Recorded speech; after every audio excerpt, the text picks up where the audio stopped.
Hi viewers, ఇవాళైతే నేను ఒక healthy breakfast రెసిపీని మీతో షేర్ చేస్తున్నాను.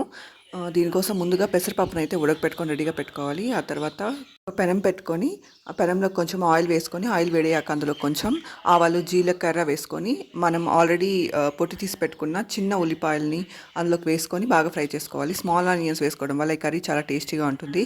పచ్చిమిర్చిని కూడా వేసుకోవాలి. ఇవైతే కట్ చేసి వేసుకుంటాము. ఆ తర్వాత ఇంగువను కూడా వేసుకోవాలి.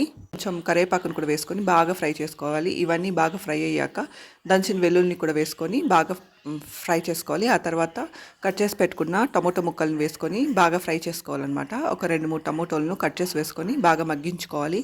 ఆ తర్వాత మనం ఆల్రెడీ ఉడికించి పెట్టుకున్న పెసరపప్పునైతే ఇందులో నీళ్ళతో పాటు వేసేసి బాగా మిక్స్ చేసుకోవాలన్నమాట. టమోటో ముక్కలు అయితే బాగా మగ్గిపోయాయి.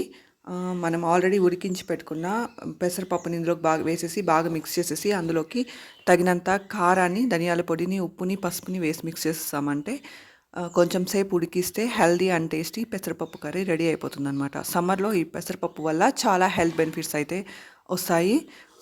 ఇది తినడం వల్ల ఒంటికి చలువ కూడా చేస్తుందన్నమాట. ఎక్సెస్ హీట్ నుంచి కాపాడుతుంది. ఇక్కడైతే మనం కారాన్ని, ఉప్పుని, ధనియాల పొడిని, పసుపుని కూడా వేసేసి కలిపేసుకుంటున్నాము. దీన్ని అయితే కొంచెం సేపు ఉడకపెట్టామంటే హెల్దీ అండ్ టేస్టీ పెసరపప్పు కర్రీ రెడీ అయిపోతుందన్నమాట.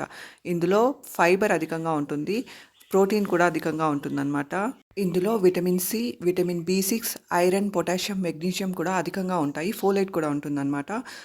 ఇందులో యాంటీ ఆక్సిడెంట్స్ అధికంగా ఉంటాయి.